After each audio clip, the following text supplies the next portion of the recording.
केंद्रीय मंत्री नितीन गडकरींना धमकी. वर्धा रोड येथील घरावर बॉम्ब टाकण्याची धमकी देणारा कॉल हा निव्वळ खोडसाळपणा, धोका नाही, पोलिसांची माहिती. युगेंद्र पवार आणि तनिष्काच्या साखरपुड्यासाठी संपूर्ण पवार कुटुंबीय प्रभादेवीत जमलं. शरद पवार आणि अजित पवार युगेंद्र पवारांच्या साखरपुड्यासाठी एकत्र.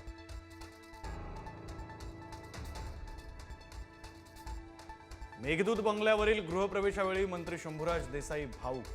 आजोबांच्या आठवणीनं शंभूराज देसाई आणि त्यांच्या आईंना अश्रू अनावर. रायगड जिल्ह्यातील डान्स बारवरून मनसे आक्रमक. मनसे कार्यकर्त्यांनी पनवेलमधील बार फोडला. महाराजांच्या राजधानीत एवढे डान्स बार कसे, राज ठाकरेंनी विचारला होता सवाल.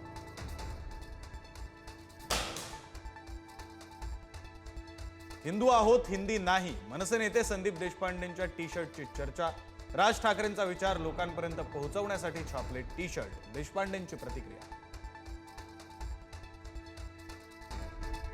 माधुरी हत्तीणीसाठी नांदणी ते कोल्हापूर आत्मक्लेश पदयात्रा. नांदणी मठातील हत्तीणीसाठी कोल्हापूरकरांचा लढा सुरूच. कोल्हापूरकरांचा यात्रेत मोठ्या संख्येनं सहभाग. दादा माधुरी हत्ती परत आणा. वरवंटच्या सभेत तरुणाची विनंती. Video viral. अजित पवारांकडून तरुणाला प्रकरण कोर्टात असल्याचं उत्तर. कोल्हापूरचे खासदार शाहू छत्रपती महाराजांनी मोदींना लिहिलं पत्र. हत्तीण कोल्हापुरात आणण्याबाबत संबंधित यंत्रणांना सूचना द्याव्यात, पत्रातून केली विनंती.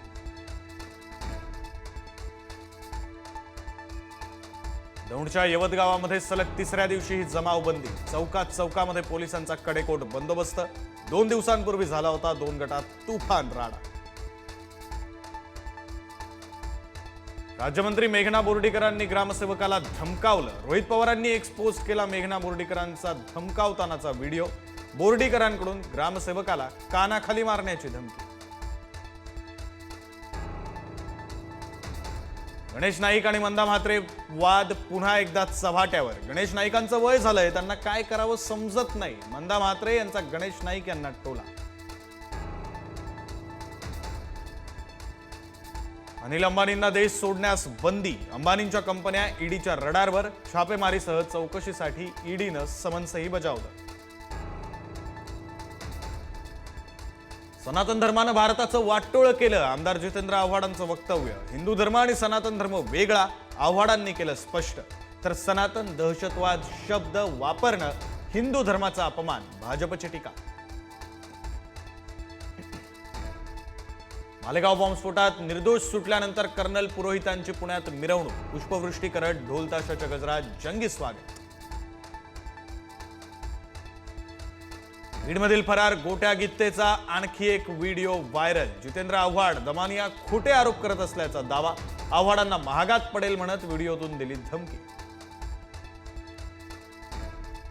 पुण्यातील कोथरूड पोलीस ठाण्यात मुलींना जातीवाचक आणि आक्षेपार्ह शब्द वापरून छळ केल्याचा आरोप.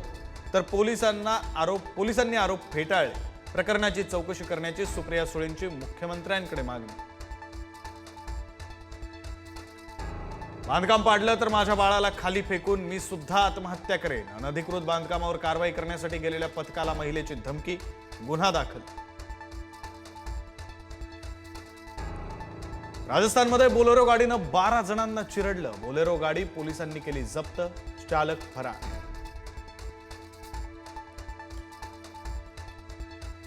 जालन्यात दारूसाठी मित्रानं मित्रावर केला चाकू हल्ला. दारूसाठी पैसे न दिल्यानं मित्राच्या डोक्यात खुपसला चाकू. घटनेनं जालन्यात खळबळ. बुलढाण्यात हातात धारदार कोयता घेऊन रील काढणाऱ्या तरुणांना पोलिसांनी घडवली अद्दल. गुन्हा दाखल करून माफी मागतानाची देखील काढायला लावली रील. गडचिरोलीत रुग्णाला खाटेवर घेऊन आदिवासी बांधवांची 3 किलोमीटर पायपीट. एटापल्ली तालुक्यातील पेंदुळवाही इथला धक्कादायक प्रकार. रुग्णवाहिका उपलब्ध नसल्यानं हाल. नागपूरच्या मेडिकल कॉलेज शासकीय रुग्णालयात साप. 2 वेगवेगळ्या वॉर्डमध्ये 2 साप आढळल्यानं खळबळ. दोन्ही सापांना जंगलात सोडलं. मुंबईच्या दादरमधील कबूतरखाना बंद करण्यास जैन समाजाचा विरोध. काही जैन बांधवांनी रस्त्यावर उतरत नोंदवला निषेध. कबूतरखाना पुन्हा सुरू करण्याची मागणी. गंगा आणि यमुना नदीच्या पाणी पातळीत मोठी वाढ. उत्तर प्रदेशातील वाराणसी आणि प्रयागराजसह 12 जिल्ह्यात पूरस्थिती. 1 लाखाहून अधिक घरांमध्ये शिरलं पाणी. बॅडमिंटनपटू सायना नेहवाल आणि पी कश्यप पुन्हा एकत्र येणार. काही दिवसांपूर्वीच घटस्फोटाची केली होती घोषणा, आता पुन्हा एकत्र येणार.